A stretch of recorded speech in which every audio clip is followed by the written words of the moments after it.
नमस्कार, आप देख रहे हैं एस्ट्रो साइंस। मैं हूं आपके साथ अंजलि और मेरे साथ हैं एस्ट्रो साइंटिस्ट गुरुदेव जीडी वशिष्ठ जी। सर, आपका बहुत स्वागत है। दाता खुशियां दे, सदा सुखी रखे प्रभु। कलंक या बदनामी किसी भी इंसान के लिए सबसे बुरा वक्त कहा जा सकता है। कई बार जीवन में आप कुछ भी गलत नहीं कर रहे होते हैं, लेकिन फिर भी आपको बदनामी का सामना करना पड़ता है।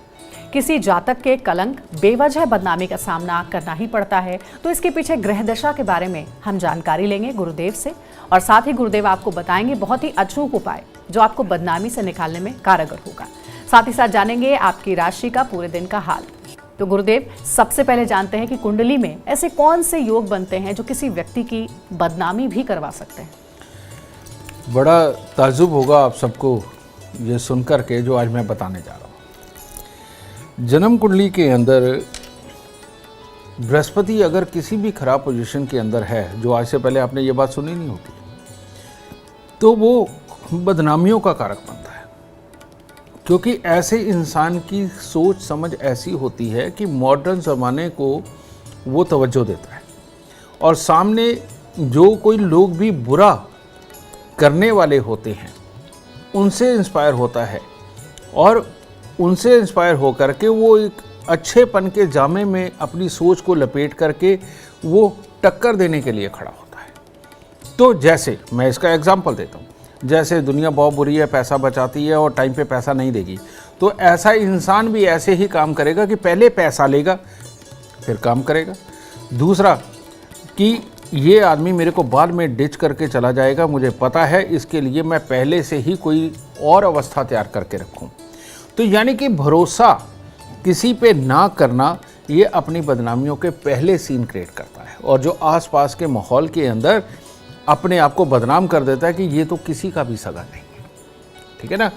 तो आप सबको एक ही राय देना चाहता हूँ कि बृहस्पति को हमेशा दूसरे ग्रह खराब करते हैं, इसीलिए इसको अगर आप प्रबल रखते हैं और उसके साथ में धोखा खाने तक इंसान के ऊपर विश्वास करके चलते हैं, तो आपके लिए उत्तम स्थितियाँ दिन प्रतिदिन बड़ी होती चली जाएंगी, और इज्जत का इतना बड़ा पहाड़ खड़ा होगा अगले 10-12 साल में कि उसको लांघना हर किसी के बस की बात नहीं होगी। तो इसके लिए सोने का चकोर टुकड़ा जेब में रख सकते हैं, सोना किसी भी शेप में आप धारण कर सकते हैं, और इसके साथ ही चांदी की डिब्बी में केसर भर के जेब में रख सकते हैं, और हर रोज केसर का तिलक अपनी नाभि जुबान माथे पर ज़रूर लगाएं। बृहस्पति को कायम करके रखिए, बदनामियां अपने आप दूर चले जाएंगी, और विश्वास की बुद्धि जगा करके रखिए, बदनामियां अपने आप दूर जाएंगी। तो क्या बृहस्पति का व्रत करना चाहिए ऐसे लोगों को? जो मैंने उपाय बताए हैं, औरत अगर बृहस्पतिवार का व्रत करके और बृहस्पतिवार को कच्चा पीला सूत अगर ये पीपल को लपेटती हैं 7 बार, तो ये सिर्फ इतने पे ही नहीं, औरत को इससे ज़्यादा का लाभ होता है। और वो क्या, गृहस्थी के हालात बहुत बहुत उत्तम बन जाते हैं। मियाँ बीवी में गलत फहमियाँ हो, एक दूसरे के लिए सोच खराब हो, या एक दूसरे पे शक करते हो, ये प्रॉब्लमें भी खत्म हो करके ज़िंदगी बिल्कुल आनंदमय हो जाती है। गुरुदेव, कई बार ऐसा होता है कि प्यार में धोखा मिलता है या फिर प्यार में बदनामी मिलती है, इसके पीछे क्या किसी ग्रह का योग होता है? और वो है, उसे बोलते हैं शुक्र राहु का मेल। और जब भी शुक्र राहु का मेल हो, तो मैं दोनों सिचुएशनें बताता हूँ, आदमी की फीलिंग भी और हालात भी। शुक्र राहु के मेल के अंदर कहते हैं जर जरूर ज़मीन, इसका तो धुआं निकलता ही है, लेकिन जीवन साथी, अपना स्वास्थ्य और रुपया पैसा, इन तीनों का धुआं निकलता है। तो ऐसी अवस्था में ये करते क्या है, ये इंसान के अंदर एक फीलिंग को जन्म देते हैं, जिसमें कि विपरीत लिंगी की तरफ इंसान बहुत जल्दी अट्रैक्ट होता है, चाहे आदमी हो चाहे औरत हो। तो ये जो अट्रैक्शन है, ये सामने वाले को जो तोल के जुड़ना होता है हमें कि ये अच्छा है या बुरा है, इसमें क्या क्या खराबियां हैं और क्या क्या अच्छाइयां हैं, वो ये ना सोचवा करके डायरेक्ट जोड़ता है। और जब हम ऐसे किसी इंसान से सामने भी जुड़ जाते हैं जो खुद इस तरह का बुरा दोष लिए हुए बैठा हुआ हो, तो बदनामियों के सीन इकट्ठे होते हैं। और यही कारण है कि ये जो जोड़े भाग जाते हैं, और माँ बाप की बदनामी होती है, या अपने संस्कारों के खिलाफ काम हो जाते हैं। बहुत सारे लोग धर्म परिवर्तन भी कर लेते हैं। ये शुक्र, राहु और बृहस्पति ये तीनों खराब जिनकी जन्म कुंडली के अंदर हो उनके लिए हालात होते हैं। मैं इसका उपाय ज़रूर बताना चाहूँगा। इसका इतना आसान उपाय है कि अगर आपको इस तरह के हालात नज़र आए और अपनी बदनामियाँ होती हुई नज़र आए, 43 दिन लगातार हरा नारियल जो पानी पीने वाला है वो उठा करके मंदिर में दे दीजिए और एक चांदी की डिब्बी में शहद भर के अपनी जेब में रखिए, चाहे लड़का है चाहे लड़की है, ठीक है। और इसके साथ ही बुधवार के दिन 500 ग्राम जौ, 500 ग्राम काली सरसों ये लेकर के दूध के साथ धो करके या तो आप पक्षियों को डालते रहे या जल प्रवाह करें तो सबसे उत्तम होगा। मात्र इतना से उपाय आपको बदनामियों से बचाने में पूर्णतः सक्षम है। गुरुदेव, कई बार ऐसा होता है कि आप अपने दफ्तर में अच्छा काम तो कर रहे हैं, लेकिन कोई ना कोई ऐसी स्थिति बन जाती है जिसके पीछे आपके मान सम्मान को ठेस पहुंचती है, आप अपने काम में बहुत तरक्की नहीं कर पाते हैं। इसके पीछे कौन से ग्रह जिम्मेदार हैं? बेटा, जो जिम्मेवारी है वो शनि राहु केतु की है।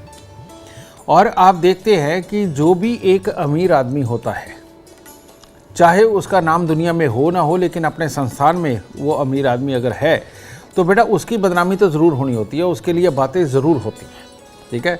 उसका कारण ये है कि ये पापी ग्रहों के प्रबल इंसान होते हैं और सूर्य इनकी कुंडली में थोड़ा कमज़ोर होता है और कमज़ोर सूर्य इंसान को डिप्लोमेटिक बनाता है। और डिप्लोमेटिक कहने का मतलब ऐसा इंसान कहता कुछ है करता कुछ है। तो एक तो ये सीन हो गया। जब ये शनि राहु केतु ज़्यादा प्रबल हो जाते हैं तो ऐसे में सूर्य को बिल्कुल ढांपने लगते हैं, जिससे क्या है इंसान का सेल्फ कॉन्फिडेंस कमज़ोर होता है और दूसरी प्रभावशाली शक्तियों के नीचे दबने को मजबूर हो जाता है। ऐसे में डिप्लोमेटिक वे ज़्यादा बढ़ जाने के कारण सही मायने में जिन चीज़ों पे कंसंट्रेट करके एक बहुत अच्छा प्लान, एक बहुत अच्छी योजना निकालनी चाहिए, उसमें कमज़ोर पड़ जाता है। अपने साथ काम करने वाले जो कोलीग्स होते हैं या हमारे सीनियर्स हैं उनके प्रभाव के नीचे दब जाता है और तब इंसान नेगेटिव सोच करके अपनी इज्जत को खराब करता है। तो इसको ठीक करने के लिए बहुत आसान उपाय है। हर रोज़ कुछ खाना लीजिए और 10 मिनट के लिए पार्क में जाए, जो कि थोड़ा थोड़ा करके कुत्तों को खिलाए और बाकी का चूके वो कौओं को खिला दे। अगर ये करेंगे और गुड़ गेहूँ हर रविवार को या तो बंदरों को खाने को दे या फिर मंदिर के अंदर भी दे सकते हैं। इतना सा उपाय करने से किसी प्रकार नौकरी, किसी प्रकार का ऑफिस, सरकारी नौकरी, इन सबको बेइंतहा लाभ की प्राप्ति है। तो गुरुदेव ने जो उपाय आपको बताया है वो आप अगर अपने करियर में तरक्की चाहते हैं तो ज़रूर करें। बहुत ही आसान से उपाय हैं। और अब सबसे इम्पॉर्टेंट सवाल है, घर में सुख शांति बनी रहे, सुख समृद्धि का वास हो, इसके लिए क्या कोई वास्तु उपाय है गुरुदेव जो दर्शकों को आप बताना चाहेंगे? घर की सुख समृद्धि, सुख शांति, ये सब कुछ कई ग्रहों पर आधारित बनती है, कई घरों पर आधारित बनती है। जन्म कुंडली के अंदर एक खास लिखा हुआ आता है ज्योतिष के अंदर कि अगर जन्म कुंडली के दूसरे और चौथे घर में कोई ग्रह ना हो तो ज़्यादा अच्छा होता है। और दूसरे और चौथे घर के अंदर जो भी जन्म कुंडली के अंदर ग्रह बैठे हों, उनसे संबंधित दान पुण्य इंसान के लिए अच्छा फलदायी होता है। तो मान लीजिए ये आ ही गए और हमारे घर की सुख शांति और समृद्धि दोनों को आघात कर रहे हैं, तो ऐसी अवस्था के अंदर ही हमें ये कहा जाता है कि सूर्य को जल दें सुबह, चाहे उसमें शक्कर डालें या गेरू मिट्टी डालें या लाल गुलाब डालें, ये डाल के सूर्य को जल देना बहुत ज़रूरी होता है। मंगलवार के दिन मीठा बांटना बहुत ज़रूरी होता है। तो यानी कि किसी प्रकार का रस भरा, जैसे जलेबी हो गया, बनाना हो गया, ये लेकर के मंदिर चढ़ा करके ये बांटते, ये आपके लिए बहुत उत्तम है। और जो सबसे उत्तम है, जो हम कन्या पूजन के अंदर इस्तेमाल करते हैं कि देसी घी की पूरी बनाते हैं, हलवा बनाते हैं और उसके ऊपर काले चने रखते हैं। अगर ये वाला महीने के अंदर एक बार भी आप थोड़े से लोगों के लिए भी भंडारा करते हैं तो घर के अंदर पूर्णतः सुख शांति समृद्धि तो रहती है, बीमारियां भी जाने लगती हैं। तो महीने में एक बार देसी घी का हलवा, देसी घी की पूरी और साथ में काले चने ऊपर मसाले वाले बना करके रख करके दान देंगे तो मंगल, बुध, चंद्र और शनि ये सारे के सारे शुभ होकर के आपके घर से बीमारियां भी निकालेंगे, सुख समृद्धि का वास भी देंगे और सुख शांति का वास भी आपके घर पर ज़रूर होगा। गुरुदेव, एक और सवाल आया है। कई बार ऐसा होता है परिवार में जो बड़े बुजुर्ग हैं वो कुछ कहते हैं लेकिन जो छोटे हैं वो उनकी बात नहीं मानते हैं, तो ऐसे में व्यक्ति विशेष के मान सम्मान को ठेस पहुंचती है। क्या इसके लिए भी कोई खास ग्रह दोष होता है जिसके उपाय कुछ हैं जो करने चाहिए?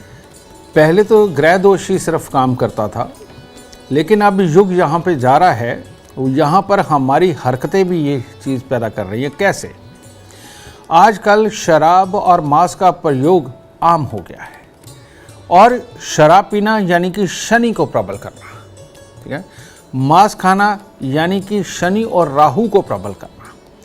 तो जहाँ पर भी शराब और मांस का प्रयोग होता है, ऐसे इंसान के अंदर पैदाइशी अगर बहुत अच्छी बुद्धि है तो वो कंट्रोल कर लेता है और बहुत बढ़िया जाता है। क्योंकि डिप्लोमेटिक, मैं कह रहा हूँ कि डिप्लोमेटिक होकर के मन पे बोझ रख करके भी, बुरी सिचुएशनों को सह करके भी इंसान हंसता हुआ माहौल को चला लेता है। लेकिन बहुत सारी दुनिया तो ऐसी है जिनके अंदर पैदाइशी सब्र नहीं है और बहुत दूर तक का सोच नहीं सकते, बहुत जल्दी इरिटेट हो जाते हैं। ऐसे जो लोग हैं, अगर ये शराब या मांस का प्रयोग करते हैं और रोज़ नॉनवेज या हफ्ते में 2-3 बार नॉनवेज का प्रयोग करते हैं, बेटा इनके अंदर के ब्लड प्रेशर और बढ़ता है। क्योंकि जो मर्जी है, मांस भी और शराब भी, ये हमारा ब्लड प्रेशर बढ़ाने के काम आता है। तो ऐसे बच्चे उतावलेपन के अंदर बड़े बुजुर्गों की बात कभी नहीं सुनते। फिर एक और चीज़, काले और नीले रंग को हमारे यहाँ पर बहुत ही अशुभ माना जाता था, लेकिन आज की डेट में ज़्यादातर बच्चों की जो चॉइस है वो काला और नीला रंग ही है। और काला और नीले रंग का यानी नेवी ब्लू का पहनना, बेटा ये बच्चों के अंदर अपने आप हाइपरनेस पैदा करता है और संस्कारों से दूर ले जाने के हालात बनाता है, और दूसरे की बात ना सुनी जाए ऐसे हालात बना देता है। तो बच्चों को काले नीले रंग से बचाएं और मदिरा और मांस से बचाएं। देखिए यही उपाय है जो सही मायने में आपके घर पर संस्कार ला करके खड़े कर सकता है। गुरुदेव, एक बहुत महत्वपूर्ण सवाल है कि क्या कभी किसी की बदनामी इस वजह से भी होती है कि उसके पितृ जो है वो नाराज चल रहे हैं? पितृदोष भी क्या कोई कारण होता है? ऐसी अवस्था के अंदर मंगल का, शनि का पितृदोष सबसे ज़्यादा कारसाज होता है। इनके लिए क्या होता है, इनकी किस्मत में लिखा जाता है कि ये सारी मेहनत करेंगे, सारे काम करेंगे और आखिरी में आकर के इनके काम खराब हो जाएंगे। तो ये काम खराब होने का जब योग होता है तो बेटा ये बदनामी का ही योग होता है, ठीक है। दूसरा होता है कि आपने कोई भी मंगल कार्य करना है और मंगल कार्य करते वक्त जब वो हो रहा है तब विघ्न, बाधा, लड़ाई, झगड़ा, क्लेश, बीमारी कुछ भी संभव है। कई लोगों के यहाँ कहते हैं कि हमारे यहाँ जब भी शादी होती है किसी न किसी की डेथ हो जाती है। कोई कहता है कि नहीं हमारे यहाँ क्लेश होना ही होता है। कोई कहता है कि नहीं हमारे यहाँ सब कुछ ठीक हो जाने के बाद में हमारे ऊपर कोई मुसीबतें ऐसी आनी होती कि धन की कमी आ जाए, ठीक है। तो ये वाले दोष को ज़रूर दूर कर लेना चाहिए। ये सबसे बड़ा बदनामी कारक होता है, क्योंकि मंगल कार्य के बीच में खलल तब भी बदनामी, कामकाज खराब हो गया तब भी बदनामी। तो ऐसी अवस्था के अंदर इन लोगों को क्या करना चाहिए, अपने पूरे परिवार कुनबे से बराबर के पैसे इकट्ठे करके जहां आप पैदा हुए हो उस पैदा होने वाले शहर या गांव की हद से थोड़ा बाहर जा कर के कोई भी वैद्य हकीम मिले तो उसको आप वो पैसे दे दें और ये कह दें कि कोई भी गरीब आए जिसके पास पैसे ना हो, आप हमारी तरफ से उसको दवाई दे दीजिए। दूसरा, आप ये तेली को भी दे सकते हैं, जो कोलू लगा रखा हो तेल निकालने का, आप उसको भी दे सकते हैं। उसे भी यही कह सकते हैं किसी गरीब को आप दे दें, और नहीं तो किसी केमिस्ट स्टोर वाले को दे आए और उसको कहे कि किसी के पास कभी भी कोई पैसे कम पड़े दवाइयों के और वो गरीब हो, पूरा सक्षम ना हो, पूरी दवाइयाँ ना ले सकता हो, तो हमारी तरफ से आप उसको ये दवाइयाँ दे दें। इसीलिए दवाइयों का दान शनि का सबसे बड़ा उपाय है और ये विघ्न बाधा को हटाने के बाद आदमी को समृद्ध बनाने का काम भी करता है। तो इसीलिए हो सके दवाइयाँ दान करें या डायरेक्ट, या फिर पैसे केमिस्ट स्टोर वाले को दे करके इस तरह के, या वैद्य हकीम को ये पैसे दे करके अगर आप लोगों के इलाज में उनकी मदद करते हैं तो ये शनि का बुरापन, पितृदोष आपके पास से दूर रहेगा और आप खुशहाली की ओर बढ़ेंगे। बिल्कुल, अगर पितरों को आप खुश रखते हैं तभी आप जीवन में कामयाबी भी पा सकते हैं और घर में सुख शांति भी बनी रहेगी। जैसा गुरुदेव ने बताया, इनके उपाय आप जरूर अपने घरों में प्रयोग करें। फिलहाल अगर आप जीवन में चाहते हैं सफलता, अपार धन और लाभ, तो गुरुदेव के बताए हुए उपाय जरूर फॉलो करें। उम्मीद करते हैं आज का विषय आपको पसंद आया होगा। कल आपके सामने लेकर आएंगे एक और विषय जो आपके कॉम्प्लिकेटेड लाइफ को बना देगी आसान और खुशियों से भर देगी। अगर आप हमारे गुरुदेव से मिलना चाहते हैं या पर्सनली उनसे बात करना चाहते हैं तो आप कॉल कर सकते हैं 9999990522 पर। ज़्यादा जानकारी के लिए आप गुरुदेव की वेबसाइट पर भी जा सकते हैं जो है www.astroscience.com। और साथ ही ज़्यादा जानकारी आप अपनी कुंडली के बारे में जानना चाहते हैं या अपने ग्रहों के बारे में जानना चाहते हैं तो एस्ट्रो साइंस ऐप भी आप डाउनलोड कर सकते हैं। फिलहाल समय हो गया है आपसे इजाजत लेने का। आप बने रहे हमारे साथ और हमारे एस्ट्रो साइंटिस्ट गुरुदेव GD वशिष्ठ जी के साथ देखना ना भूलें एस्ट्रो साइंस रोजाना सुबह 8 बजे। नमस्कार।